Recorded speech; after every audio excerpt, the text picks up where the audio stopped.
اعوذ باللہ من الشیطان الرجیم بسم اللہ الرحمن الرحیم۔ بڑی شان ہے اس ذات کی جس نے اپنے بندے پر حق و باطل کا فیصلہ کر دینے والی یہ کتاب نازل کی تاکہ وہ دنیا جہاں کے لوگوں کو خبردار کر دے۔ وہ ذات جو آسمانوں اور زمین کی بادشاہت کی تنہا مالک ہے اور جس نے نہ تو کوئی بیٹا بنایا ہے اور نہ اس کی بادشاہت میں کوئی شریک ہے، اور جس نے ہر چیز کو پیدا کر کے اس کو ایک نپا تلا انداز عطا کیا ہے، اور لوگوں نے اسے چھوڑ کر ایسے خدا بنا رکھے ہیں جو کچھ پیدا نہیں کرتے بلکہ خود پیدا کیے جاتے ہیں، اور جن کا خود اپنے نقصان یا فائدے پر کوئی بس نہیں چلتا، اور نہ کسی کا مرنا یا جینا ان کے اختیار میں ہے، نہ کسی کو دوبارہ زندہ کرنا۔ اور جن لوگوں نے کفر اپنا لیا ہے وہ کہتے ہیں کہ یہ قرآن تو کچھ بھی نہیں، بس ایک من گھڑت چیز ہے جو اس شخص نے گھڑ لی ہے، اور اس کام میں کچھ اور لوگ بھی اس کے مددگار بنے ہیں۔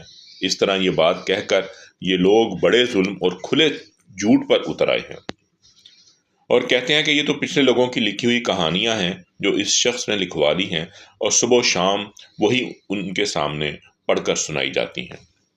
کہہ دو کہ یہ کلام تو اس اللہ نے نازل کیا ہے جو ہر بھید کو پوری طرح جانتا ہے، آسمانوں میں بھی زمین میں بھی، بے شک وہ بہت بخشنے والا مہربان ہے۔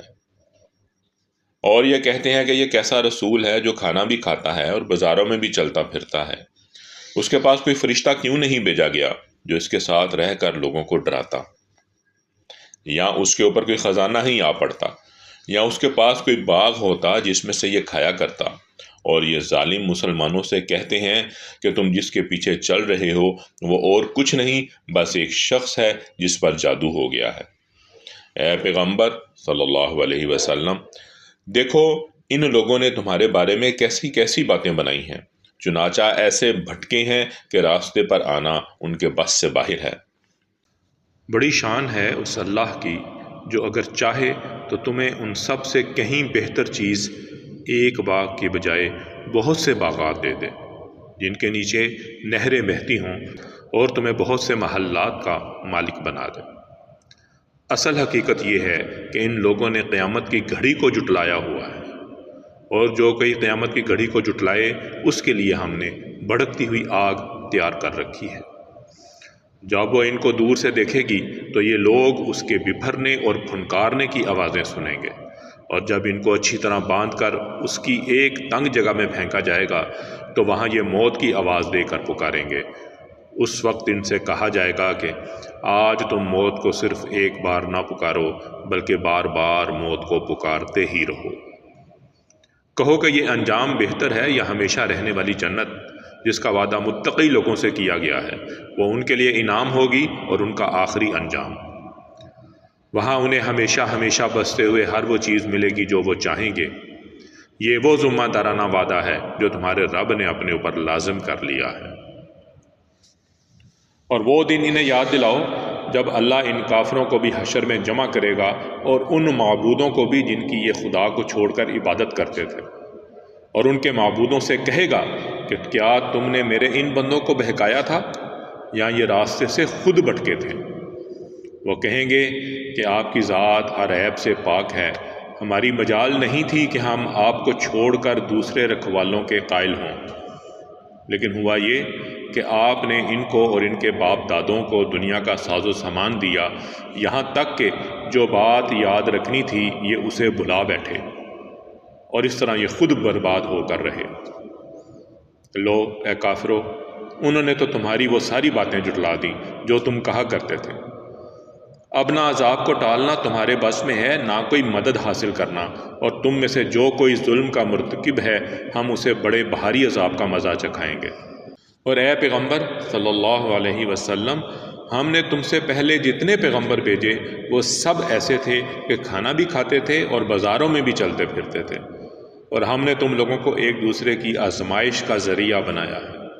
بتاؤ کیا صبر کرو گے؟ اور تمہارا پروردگار ہر بات دیکھ رہا ہے۔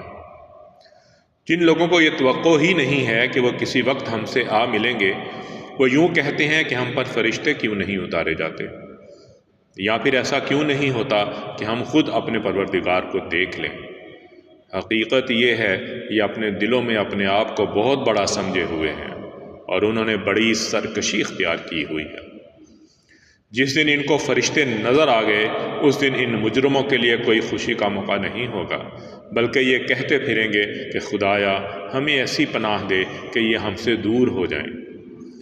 اور انہوں نے دنیا میں جو عمل کیے ہیں ہم ان کا فیصلہ کرنے پر آئیں گے تو انہیں فضا میں بکھرے ہوئے گرد و غبار کی طرح بے قیمت بنا دیں گے۔ اس دن جنتی لوگ ہوں گے جن کا مستقر بھی بہترین ہوگا اور آرام گاہ بھی خوب ہوگی۔ اور جس دن آسمان پھٹ کر ایک بادل کو راہ دے گا اور فرشتے اس طرح اتارے جائیں گے کہ ان کا تار بند جائے گا۔ اس دن صحیح معنوں میں بادشاہی خدائے رحمان کی ہوگی اور وہ دن کافروں پر بہت سخت ہوگا۔ اور جس دن ظالم انسان حسرت سے اپنے ہاتھوں کو کاٹ کھائے گا اور کہے گا کاش میں نے پیغمبر کی ہمراہی اختیار کر لی ہوتی، ہائے میری بربادی، کاش میں نے فلاں شخص کو دوست نہ بنایا ہوتا، میرے پاس نصیحت آ چکی تھی مگر اس دوست نے مجھے اس سے بھٹکا دیا، اور شیطان تو ہے ہی ایسا کہ وقت پڑنے پر انسان کو بے کس چھوڑ دیتا ہے۔ رسول اللہ صلی اللہ علیہ وسلم کہیں گے کہ یا رب، میری قوم اس قرآن کو بالکل چھوڑ بیٹھی تھی اور ہم نے اسی طرح مجرم لوگوں کو ہر نبی کا دشمن بنایا ہے، اور تمہارا پروردگار ہدایت دینے اور مدد کرنے کے لیے کافی ہے۔ اور یہ کافر لوگ کہتے ہیں کہ ان پر سارا قرآن ایک ہی دفعہ میں کیوں نازل نہیں کر دیا گیا؟ اے پیغمبر صلی اللہ علیہ وسلم، ہم نے ایسا اس لیے کیا ہے تاکہ اس کے ذریعے تمہارے دل مضبوط رکھیں، اور ہم نے اسے ٹھہر ٹھہر کر پڑھوایا ہے۔ اور جب کبھی یہ لوگ تمہارے پاس کوئی انوکھی بات لے کر آتے ہیں ہم تمہیں اس کا ٹھیک ٹھیک جواب اور زیادہ وضاحت کے ساتھ عطا کر دیتے ہیں۔ جن لوگوں کو گھیر کر منہ کے بل دوزخ کی طرف لے جایا جائے گا وہ بدترین مقام پر ہیں، اور ان کا راستہ بدترین گمراہی کا راستہ ہے۔ بے شک ہم نے موسیٰ کو کتاب دی تھی اور ان کے ساتھ ان کے بھائی ہارون کو مددگار کے طور پر مقرر کیا تھا، چنانچہ ہم نے کہا تھا کہ تم دونوں ان لوگوں کے پاس جاؤ جنہوں نے ہماری نشانیوں کو جھٹلایا ہے۔ آخر نتیجہ یہ ہوا کہ ہم نے ان کو تباہ کر کے نیست و نابود کر دیا۔ اور نوح کی قوم نے جب پیغمبروں کو جھٹلایا تو ہم نے انہیں غرق کر دیا اور ان کو لوگوں کے لیے عبرت کا سامان بنا دیا، اور ہم نے ان ظالموں کے لیے ایک دردناک عذاب تیار کر رکھا ہے۔ اسی طرح ہم نے عاد و ثمود اور اصحاب الرس کو اور ان کے درمیان بہت سی نسلوں کو تباہ کیا۔ ان میں سے ہر ایک کو سمجھانے کے لیے ہم نے مثالیں دیں، اور جب وہ نہ مانے تو ہر ایک کو ہم نے پیس کر رکھ دیا۔ اور یہ کفار مکہ اس بستی سے ہو کر گزرتے رہے ہیں جس پر بری طرح پتھروں کی بارش برسائی گئی تھی، بھلا کیا یہ اس بستی کو نہیں دیکھتے؟ پھر بھی انہیں عبرت نہیں ہوئی، بلکہ ان کے دل میں دوسری زندگی کا اندیشہ تک پیدا نہیں ہوا۔ اور اے پیغمبر صلی اللہ علیہ وسلم، جب یہ لوگ تمہیں دیکھتے ہیں تو ان کا کوئی کام اس کے سوا نہیں ہوتا کہ یہ تمہارا مذاق بناتے ہیں۔ کیا یہی وہ صاحب ہیں جنہیں اللہ نے پیغمبر بنا کر بھیجا ہے؟ اگر ہم اپنے خداؤں کی عقیدت پر مضبوطی سے جمے نہ رہتے تو ان صاحب نے تو ہمیں ان سے بھٹکانے میں کوئی کسر نہیں چھوڑی تھی۔ جو لوگ یہ باتیں کہہ رہے ہیں، جب انہیں عذاب آنکھوں سے نظر آ جائے گا تب انہیں پتہ چلے گا کہ کون راستے سے بالکل بھٹکا ہوا تھا۔ بھلا بتاؤ، جس شخص نے اپنا خدا اپنی نفسانی خواہش کو بنا لیا ہو تو اے پیغمبر صلی اللہ علیہ وسلم، کیا تم اس کی ذمہ داری لے سکتے ہو؟ یا تمہارا خیال یہ ہے کہ ان میں سے اکثر لوگ سنتے یا سمجھتے ہیں؟ نہیں، ان کی مثال تو بس 4 پاؤں کے جانوروں کی سی ہے، بلکہ یہ ان سے زیادہ راہ سے بھٹکے ہوئے ہیں۔ کیا تم نے اپنے پروردگار کی قدرت کو نہیں دیکھا کہ وہ کس طرح سائے کو پھیلاتا ہے؟ اور اگر وہ چاہتا تو اسے ایک جگہ ٹھہرا دیتا، پھر ہم نے سورج کو اس کے لیے رہنما بنا دیا ہے، پھر ہم اسے تھوڑا تھوڑا کر کے اپنی طرف سمیٹ لیتے ہیں۔ اور وہی ہے جس نے تمہارے لیے رات کو لباس بنایا اور نیند کو سراپا سکون اور دن کو دوبارہ اٹھ کھڑے ہونے کا ذریعہ بنا دیا۔ اور وہی ہے جس نے اپنی رحمت یعنی بارش سے پہلے ہوائیں بھیجیں جو بارش کی خوشخبری لے کر آتی ہیں، اور ہم نے ہی آسمان سے پاکیزہ پانی اتارا ہے تاکہ ہم اس کے ذریعے مردہ زمین کو زندگی بخشیں اور اپنی مخلوق میں سے بہت سے مویشیوں اور انسانوں کو اس سے سیراب کریں۔ اور ہم نے لوگوں کے فائدے کے لیے اس پانی کی الٹ پھیر کر رکھی ہے تاکہ وہ سبق حاصل کریں، لیکن اکثر لوگ ناشکری کے سوا ہر بات سے انکاری ہیں۔ اگر ہم چاہتے تو ہر بستی میں ایک الگ آگاہ کرنے والا پیغمبر بھیج دیتے، لہذا اے پیغمبر صلی اللہ علیہ وسلم تم ان کافروں کا کہنا نہ مانو اور اس قرآن کے ذریعے ان کے خلاف پوری قوت سے جد و جہد کرو۔ اور وہی ہے جس نے دو دریاؤں کو اس طرح ملا کر چلایا ہے کہ ایک میٹھا ہے جس سے تسکین ملتی ہے اور ایک نمکین ہے سخت کڑوا، اور ان دونوں کے درمیان ایک آڑ اور ایسی رکاوٹ حائل کرتی ہے جس کو دونوں دریاؤں میں سے کوئی عبور نہیں کر سکتا۔ اور وہی ہے جس نے پانی سے انسان کو پیدا کیا، پھر اس کو نسبی اور سسرالی رشتے عطا کیے، اور تمہارا پروردگار بڑی قدرت والا ہے۔ اور یہ لوگ ہیں کہ اللہ کو چھوڑ کر ایسی چیزوں کی عبادت کرتے ہیں جو نہ ان کو کوئی فائدہ پہنچا سکتی ہیں نہ نقصان، اور کافر انسان نے اپنے پروردگار ہی کی مخالفت پر کمر باندھ رکھی ہے۔ اور اے پیغمبر صلی اللہ علیہ وسلم ہم نے تمہیں کسی اور کام کے لیے نہیں بلکہ اس لیے بھیجا ہے کہ تم لوگوں کو خوشخبری دو اور خبردار کرو۔ کہہ دو کہ میں اس کام پر تم سے کوئی اجرت نہیں مانگتا، ہاں جو شخص یہ چاہے کہ اپنے رب تک پہنچنے کا راستہ اختیار کر لے تو یہی میری اجرت ہے۔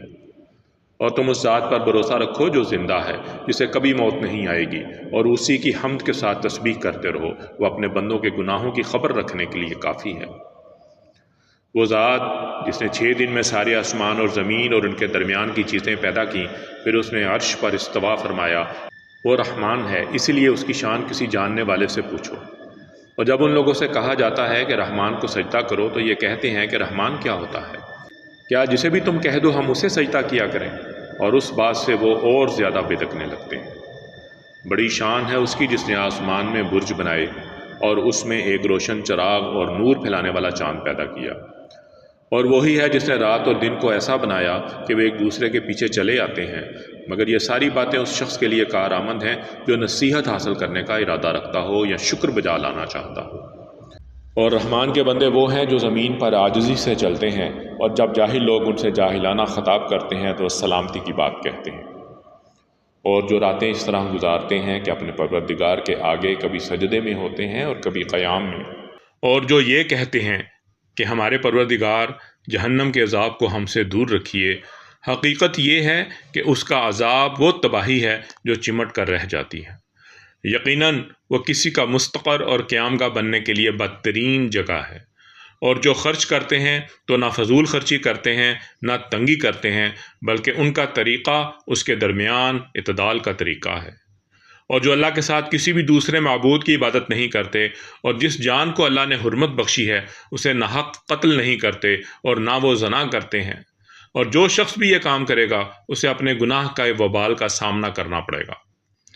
قیامت کے دن اس کا عذاب بڑھا بڑھا کر دوگنا کر دیا جائے گا، اور وہ ذلیل ہو کر اس عذاب میں ہمیشہ ہمیشہ رہے گا۔ ہاں مگر جو کوئی توبہ کر لے، ایمان لے آئے اور نیک عمل کرے تو اللہ ایسے لوگوں کی برائیوں کو نیکیوں میں تبدیل کر دے گا، اور اللہ بہت بخشنے والا بڑا مہربان ہے۔ اور جو کوئی توبہ کرتا اور نیک عمل کرتا ہے تو وہ در حقیقت اللہ کی طرف ٹھیک ٹھیک لوٹ آتا ہے۔ اور رحمان کے بندے وہ ہیں جو ناحق کاموں میں شامل نہیں ہوتے، اور جب کسی لغو چیز کے پاس سے گزرتے ہیں تو وقار کے ساتھ گزر جاتے ہیں، اور جب انہیں اپنے رب کی آیات کے ذریعے نصیحت کی جاتی ہے تو وہ ان پر بہرے اور اندھے بن کر نہیں گرتے، اور جو دعا کرتے ہوئے کہتے ہیں کہ ہمارے پروردگار ہمیں اپنے بیوی بچوں سے آنکھوں کی ٹھنڈک عطا فرما اور ہمیں پرہیزگاروں کا سربراہ بنا دے۔ یہ لوگ ہیں جنہیں ان کے صبر کے بدلے جنت کے بالا خانے عطا ہوں گے، اور وہاں دعاؤں اور سلام سے ان کا استقبال کیا جائے گا۔ وہ وہاں ہمیشہ زندہ رہیں گے، کسی کا مستقر اور قیام گاہ بننے کے لیے وہ بہترین جگہ ہے۔ اے پیغمبر صلی اللہ علیہ وسلم لوگوں سے کہہ دو کہ میرے پروردگار کو تمہاری ذرا بھی پرواہ نہ ہوتی اگر تم اس کو نہ پکارتے۔ اب جب کہ اے کافرو تم نے حق کو جھٹلا دیا ہے تو یہ جھٹلانا تمہارے گلے پڑ کر رہے گا۔ صدق اللہ العظیم۔